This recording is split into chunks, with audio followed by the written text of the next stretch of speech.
আমার অদ্বৈত মহাপ্রভু এই যে নামটা আসলে কি জানেন দাদা, একটা ছাত্র স্কুলের তাকে শিষ্য বলে না, ছাত্র বলে না, আর শিক্ষারের তাকে শিষ্য বলে না। কীর্তন এমন একটা জিনিস, সুবর্ণ রত্ন আছে।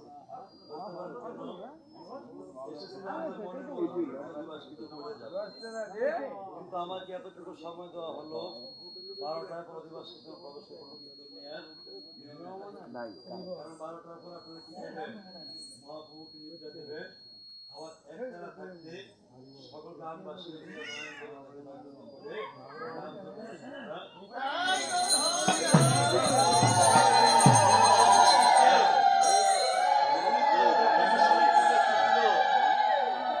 দেবাদিদেব মহাদেব। কারণ কি, এই মহাদেব নয়নজল নামকে এই হরিনাম তাই বলছিল পার্বতী বলছিল ভোলানাথকে ভোলানাথ। এই যে কলি হতো যে যেতে পারে না, পারে না, এদের কি কোনো গতি হবে না? হবে। আমার মহাদেব বলছিল যে পার্বতী আমি গোপনে ততদিন একটা নাম পেয়েছি, কি নাম? কি 16 নাম 32 হরে কৃষ্ণ কৃষ্ণ কৃষ্ণ হরে হরে হরে রাম রাম রাম হরে হরে। আমি এই নাম নিয়ে যাবো আগে ভগবান বিষ্ণুর কাছে।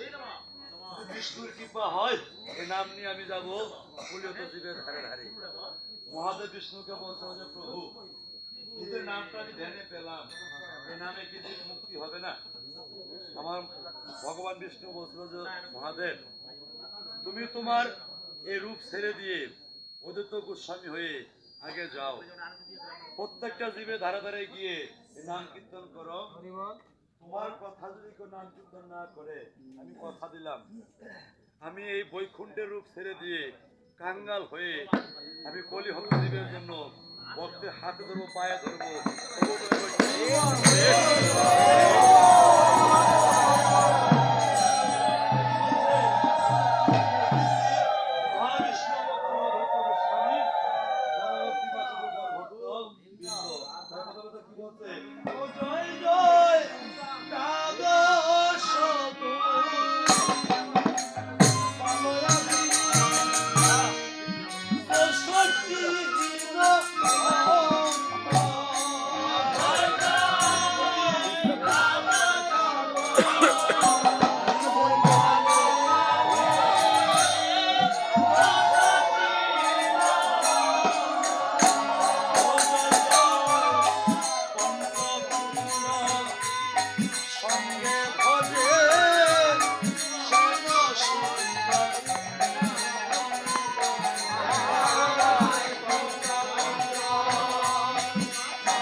আজকে যে সমধিবাস কীর্তন হচ্ছে, এই কমিটির যিনি সভাপতি, উনি আমাকে 500 টাকা দান করেছেন এবং আরো অনেক বৈষ্ণব যথাযথ দান দক্ষিণা করে গেছেন।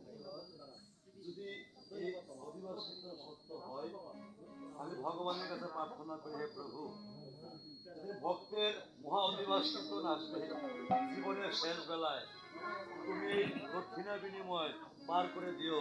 তুমি গোলকের হরি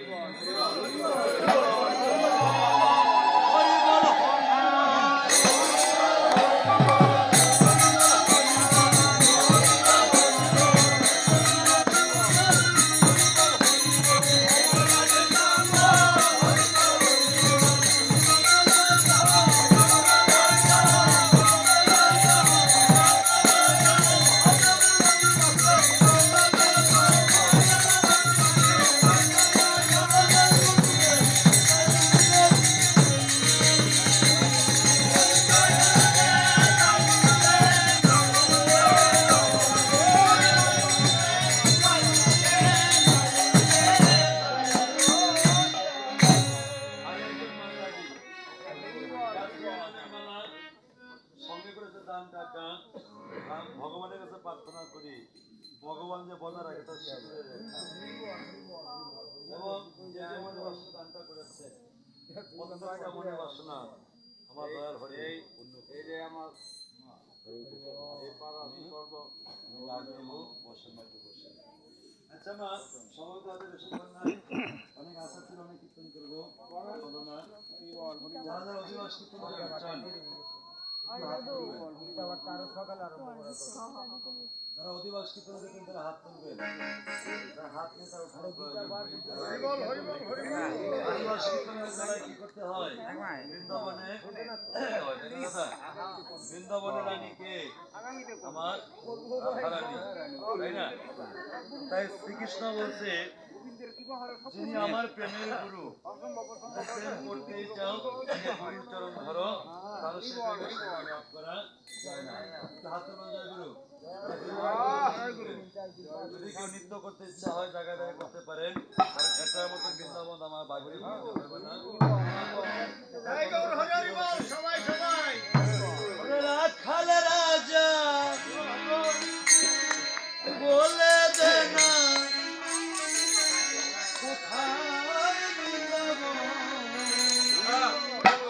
শ্যাম কুণ্ড রাধা কুণ্ড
না আমাদের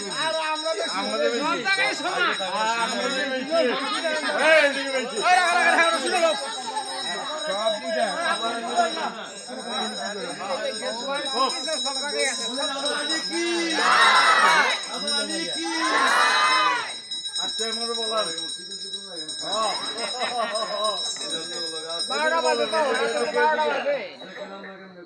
আচ্ছা দেখেন বলি দাদা আলী কি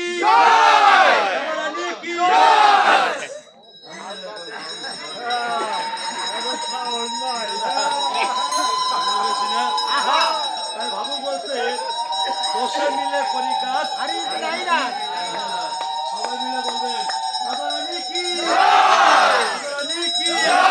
কথাবার্তা কি বলছে তোরা সবাই মিলে বৃন্দাবনে চলে যাই তোরা সবাই মিলে বৃন্দাবনে চলে যাই তোরা সবাই মিলে চলে যাই তোরা সবাই মিলে বৃন্দাবনে চলে যাই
প্রভু হাসি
অদ্বৈত মন্দিরে আসি বসিলেন শচীর কুমার নিত্যানন্দ করির সঙ্গে অদ্বৈত বসিয়ানন্দে মহোৎসবের করিলা দেখো বাবা, শাস্ত্র কি বলছে? একটা মা যদি কৃষ্ণ ভক্ত হয়, সে মায়ের ঘরে একটা ভক্ত সন্তান হয়, আর তারা একমাত্র জগতের বুক হরিনাম কীর্তন গান করে থাকে। আমি অত্যন্ত খুশি হলাম, কেন জানেন দাদা? একটা কথা বলে শুনেন। এই জগতের বুকে মাতা পিতা হচ্ছে গাছের গোড়া, হরি হচ্ছে গাছের ফল। তাহলে মাতা পিতা কে? আমার মহাপ্রভু আর গৌরাঙ্গ নিতায়, গৌর নিতায় তারা মাতা পিতা হয়ে বলেতেছে। কেন এসেছে? আপনি গাছের গোড়া জল না দিতে পারেন, তাহলে ভগবানকে লাভ করা কখনো সম্ভব হবে না। এই যে কীর্তনটার শিবা সঙ্গম তৈরি করলেন, মনে করেন এই কীর্তন করতে গিয়ে অনেকের কথাও শুনতে হয়। কি কথা? মা যিনি দায়িত্ব পালন করে, তার সারাদিন খাওয়া নাই, ঘুম নাই, কিন্তু সবার কল্যাণের জন্য যে অনুষ্ঠানটা আয়োজন করলো, অবশেষে কি করে মা? তাকে মিথ্যা অপবাদ দেয়। কি অপবাদ? যে কীর্তনের হিসাবটা দাও, কোন জায়গায় কত টাকা খরচ করেছে। কিন্তু ভাই, প্রকৃত ভক্ত যারা, সেখানে 2 টাকাও সে খেতে পারবে না। তাই কি বলছে? একদিনও প্রভু হাসি। আজকে প্রভুটা কে? যিনি সভাপতি। কেন? তার মনে কৃষ্ণ ভক্তি উদয় হয়েছে বলে সে সকল গ্রামবাসী, সেক্রেটারি সবাইকে বলছে, দাদা রে চল আমাদের গ্রামে একটা মহাপ্রভুর আয়োজন করি। তাই কি বললো? নিত্যানন্দ করি সঙ্গে অদিত বসিয়া রঙ্গে মৎসবের করিলা বিচার। এতে কীর্তন আরম্ভ করলেন। কীর্তন করতে করতে কি কি লাগে মা জানেন? এখানে বৈষ্ণবরা আসবে, আসার পর কি করতে হবে? তাদেরকে সেবা দিতে হবে, ঠিক দর্শন করতে হবে। কিন্তু কীর্তন চলাকালীন অপরাধ কখন হয়? দেখবেন, নাম শুনতে গেলেও কিছু নিয়ম আছে। আপনি স্কুলে গেলেন, দীক্ষা নিলেন, গুরু কর্ম যদি না করতে পারেন, শিষ্য হওয়ার কোনো প্রয়োজন হয় না। কিভাবে বসতে হয় শিক্ষা দিতে হয়। কারণ কি? এটা একটা মেরুদণ্ড, কি বলা হয়? সুমেরু বৃক্ষ, বিজ্ঞান ভাষায়। এর অর্থ কি? গুরুদেব বীজ মন্ত্রটা দান করলো, এটাকে যদি আমরা ব্রহ্মতারুতে সোজা করে না তুলতে পারেন, নামে যদি বাধা বিঘ্ন করতে, আপনার নাম করাও হবে না, দর্শনটাও হবে না। তাই কি করতে হবে? বৈষ্ণবরা আসলে এদেরকে সেবা যত্নটা করতে হবে। কিন্তু আমার একটা কথা জানেন, এই কর্মগুলো করাটা একা পক্ষে সম্ভব না। মায়েরা কি করবেন? যারা এখানে আসছেন, আমি অনুরোধ করে বলবো মা, যে 24 প্রহর কীর্তন চলাকালীন যে কটা দিন থাকবেন, সকল কর্ম ফেলে দিয়ে এখানে আসবেন। কেন আসবেন? একটা বৈষ্ণব দর্শন করা মা কোটি চিত্রের ফল। দর্শন মাত্র দেহ বাসনা পরিষ্কার হয়ে যায়। বৈষ্ণব তার মনের অন্ধকার দূর হয়ে যায়। এসে কি করবেন? বসে থাকলে হবে না। যদি আমি কই বসার আগে কেনা লইব, কি গো? গ্রামের নাম কি? নয়ামাটির মাসে লইব নাকি ওই মুসলমান সাইকেল লইব? কোনটা? মুসলমান সাইকেল লইব। আমরা কি করবো? আমরা সেবা করবো। সেবা করবে? প্রসাদ পাবে, প্রসাদ খাওয়ার পর যেটা বেশি থাকবে সেটা আমরা মহাপ্রসাদ রূপে।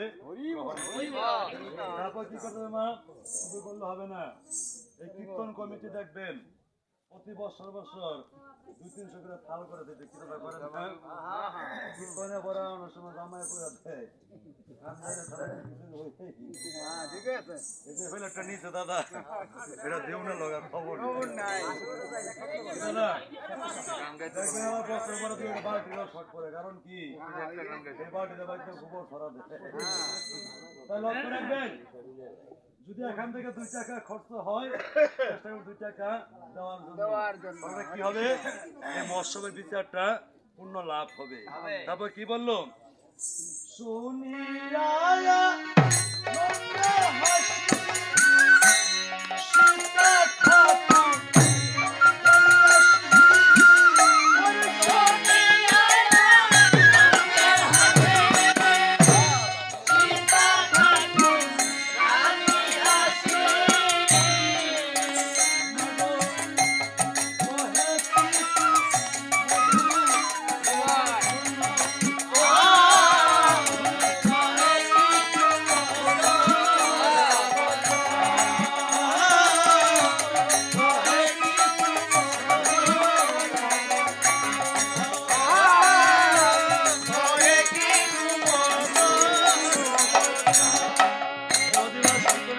করতে গেলে দাদা 4 থেকে 5 ঘন্টা সময় লাগে, কিন্তু সেই সময়টা আপনি আমাকে দেন নাই।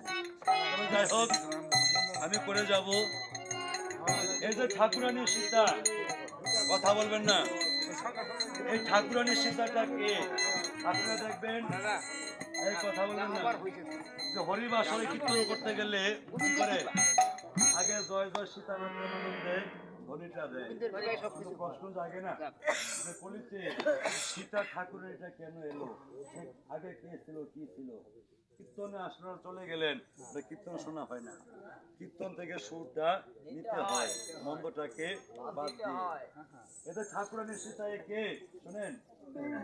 ত্রেতার যুগে যখন ভগবান রাম সীতাকে হারায়, রাবণ হরণ করে নিয়েছিল, আর সীতার ব্যথা সইতে না পেরে রাম নয়ন জলে সীতা সীতা বলে কান্না করছিল। আর আকাশ পর্যন্ত যখন পার্বতী আর ভোলানাথ যায়, পার্বতী মহাদেবকে প্রশ্ন করলো যে প্রভু, মত্ত লোক থেকে কি এক মানব জানি সীতা সীতা বলে কান্না করছে, তার কারণটা কি? মহাদেব বলছে যে পার্বতী, আর কেহ নাই, আমার গুরুদেব রামচন্দ্র। আর সীতা কেন কান্না করছে? দুষ্ট রাবণ সীতাকে হরণ করে নিয়ে গেছে। মা পার্বতী বলছে, দেখো আমার মনে বড় বাসনা, আমি একদিন রামকে পরীক্ষা করব। আজকে আমার সুযোগটা এলো। তা সীতা রূপ সেজে যখন রামের পিছন থেকে রামকে ধরতে গেল, আর সঙ্গে সঙ্গে কি বললো, মা মা গো, তুই মা হয়ে সন্তানের সাথে তুলনা করতে এলি, বেশ, তোর যখন এত সীতা সাজার শখ, আজকে আমি তোকে রাম আশীর্বাদ করলাম, তেতা ছেড়ে দাপরের পর কলিতে কৃষ্ণ নাম যাবে, তুই ঠাকুরানী সীতা হয়ে আগে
শোনো ঠাকুরানী সীতা, বৈষ্ণব আনিয়া হাতা পৃথক পৃথক জনে জনে, যেবা গায়ে যে বাজায় আমন্ত্রণ করি তাই পৃথক জনে জনে।